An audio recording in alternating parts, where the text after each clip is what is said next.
Hey, I got a question on, oh, let me turn this thing around here. Somebody told me I got to do this 5,000 times to remember. Good. Glad you're paying attention. Somebody wrote me a comment that they were looking for a python for protection. So we're going to talk about buying brand name guns or buying something that's brand name versus a generic. So if you got a choice on getting into guns or buying guns, there's some of the major manufacturers that are kind of like known by everybody. And for handguns, I'm going to say your big ones are Smith & Wesson, Colt, Sig Saucer, Kimber becomes big lately. I think they're way overpriced. Springfield Armory, Ruger, Winchester. Those are your big brand name guns. Winchester, I think, is more predominantly rifle. I don't own a Winchester pistol. I own a few Winchester rifles.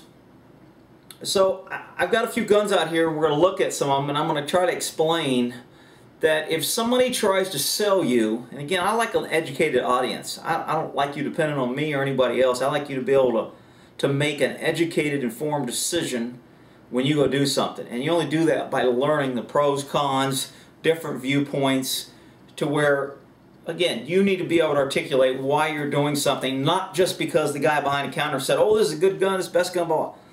So when somebody mentioned a python, I have a python. So this is a python. It is a, hell, I don't even know who makes python. Colt, I think. Yeah, I think it's Colt.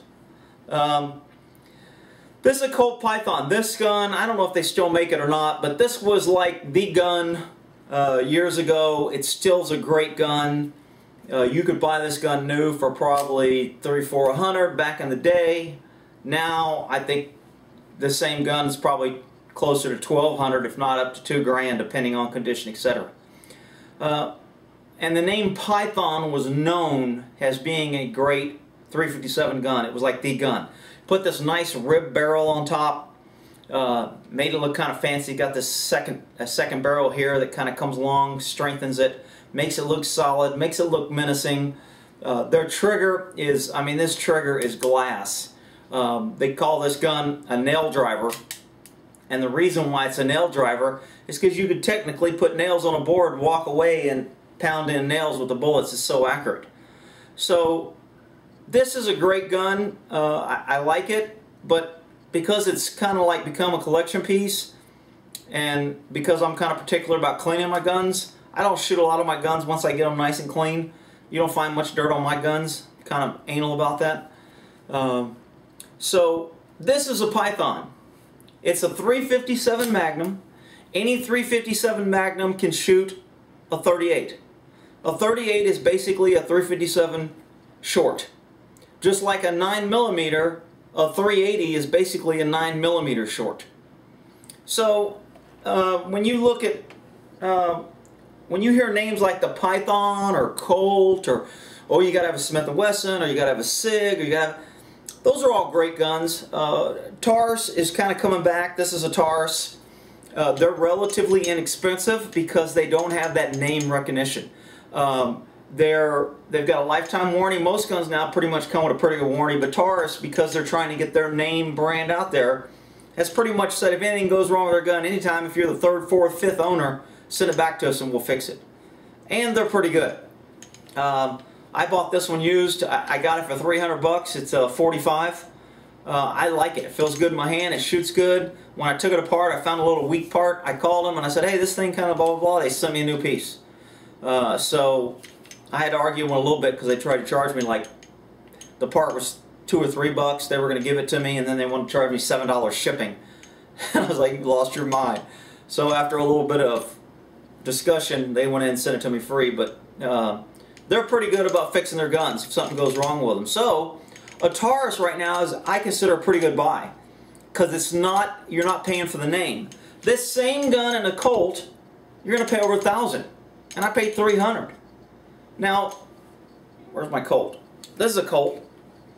Is this gun $700 better than this gun. Both shoot, both go bang. This gun will probably have better resale, Colt. So when you buy a brand name, you're going to pay more, but you're going to get a better resale. They're going to hold their value. Now, I've never lost money on any gun that I've ever sold. People are talking about buying gold, buying cars, buying houses, buying land, buying all these investments. I've never lost money buying a gun. I don't care how long I've kept it or what. I've always sold it for what I paid, or normally sold it for more than I paid.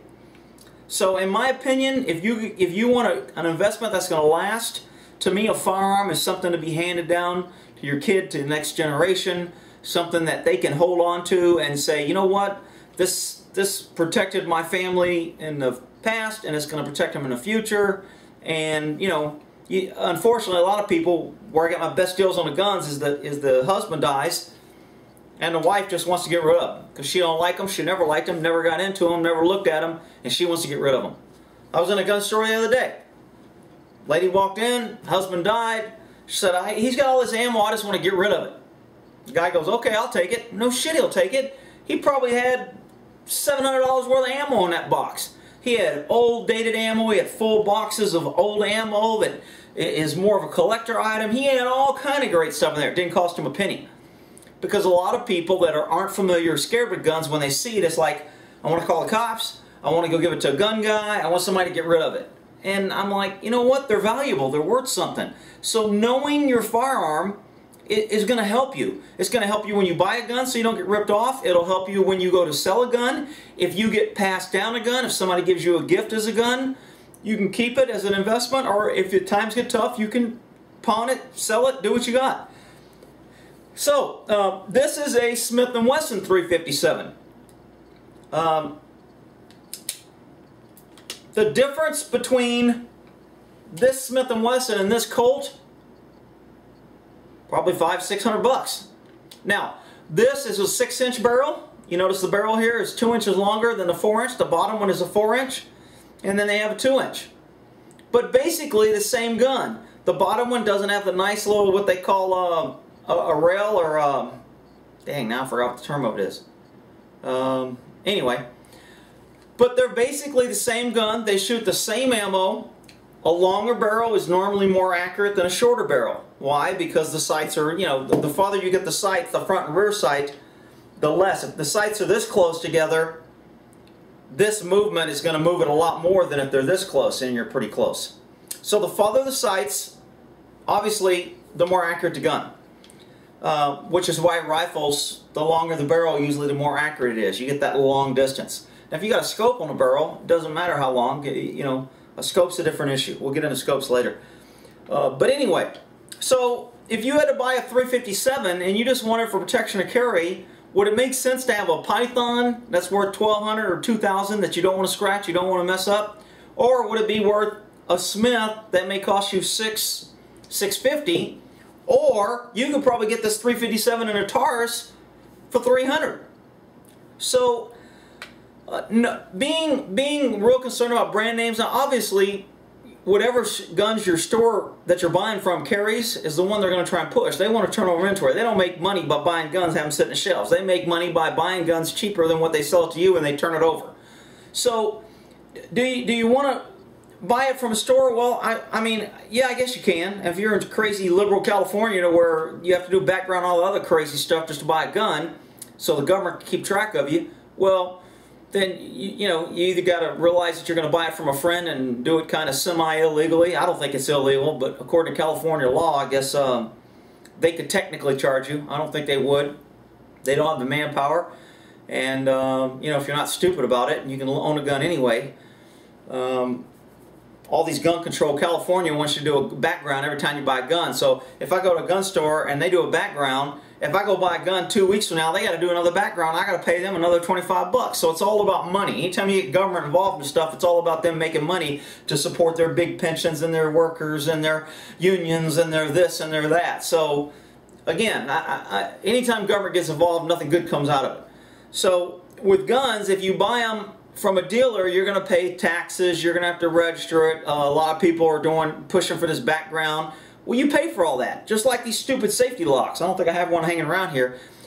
a while ago, a bunch of people got together and was like, oh, we need safety locks with guns. Too many kids are getting a hold of guns and they're not locked. They're getting a hold of guns because they weren't taught, because they got parents that are being irresponsible. It has nothing to do with a lock.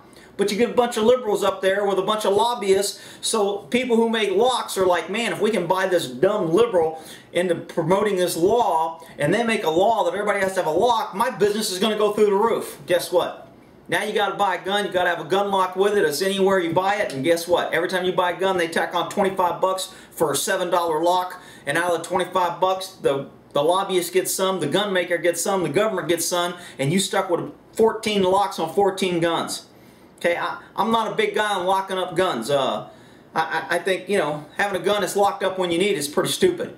You need to have your gun, or responsible people are keeping a responsible place, but when you need it, you need it.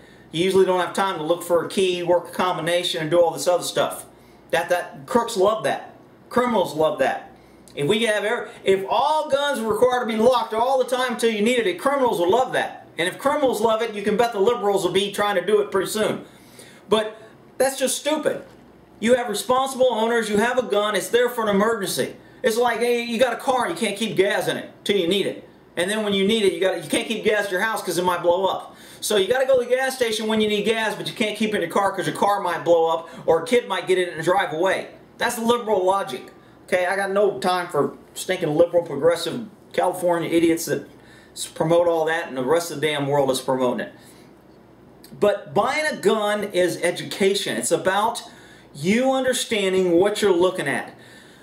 Higher brand names, you're going to pay more, it's probably going to hold its value. If you want to know what gun you're buying, I would go look on these gun sites, I would look on the manufacturers, I would look for people that are selling them, see what the market holds for them. If you try to buy this Smith and you can't find it for under $500 and a dealership is selling it for $520, you probably got a pretty good deal. I mean, you're going to pay taxes and that's going to go up and you got to get a stupid gun lock, but you're probably getting a pretty good deal. You know it's kind of holding its value. But if the gun store is selling this gun for $550 and you look around and everyone else is trying to sell it for $250, well, I'm not sure I would buy this from a gun store, because I can get them for $250 from somewhere else. I don't have to pay taxes. I don't have to go through the other BS. So Taurus 45, Colt 45. Not a bunch of difference. Colt 45, Springfield 45. Not a bunch of difference. You got name recognition. Springfield's kind of getting a little pricey. Not quite as bad as Colt. You know, Kimber is out of control. They think their guns are made out of gold, and they got a bunch of dummies that just love buying them, and everybody wants to, you know, LAPD, I think, went to Kimber a while ago for their SWAT team, and when they did that, that got their name brand out, and man, I tell you what, you'd swear to God, somebody's making Kimber out of gold, and they're gold, and, you know, people are asking $1,200, $1,400, $1,500, $1,700 for a 45 that I can buy a Springfield for $700 or $800, or a Taurus $500, $600. Now somebody's going to go, yeah, but you don't get the quality. Sure, if you're paying that much money, you're going to get some minor things. Some of the things they'll do on a Kimber is they polish the edges a little bit so it's not quite as sharp. They'll round off edges. They'll make it smoother where you lock it so it's not as rough. You know, those are little things that most people aren't going to realize. Maybe the trigger's a little bit smoother. Maybe they use a little bit better parts in certain areas. But a gun's a mechanical thing. It's made to fire factory ammo. And if it'll fire factory ammo, they're not selling guns that blow up on people. So just be careful when you go out there. Put it within your budget. The things you want to look for is you're going to be able to shoot it. You got to be comfortable. It's got to feel good. You got to be able to get parts. You can't buy some off-brand that was made 20 years ago that if it breaks you can't get parts. Now you're stuck with a piece of lead weight that don't work. So you want something that's fairly reliable, is fairly consistent. You can get parts. You can fix it. Move on. I'm at about 15 minutes. Just wanted to cover that. Don't get caught up in the brand name. Don't get caught up in, I got to have a Python, or I got to have a Kimber, or I got to have a Wilson Combat, or I got to have this or that. You know, use common sense. If you can afford it and don't care, then hell, go out there and pay $4,000 for the best gun you can buy and enjoy it. Most people aren't in that position, so, you know, do what you have to do. Hope that helps. Anyway, that's on selecting a gun, knowing manufacturers, looking at resale, looking for guns that are selling, looking for guns that you can get parts. Those are the things you want to consider when you're picking out or purchasing a gun. Alright, that's my time. We'll end that there. Buddy Mr. T, you're good boys.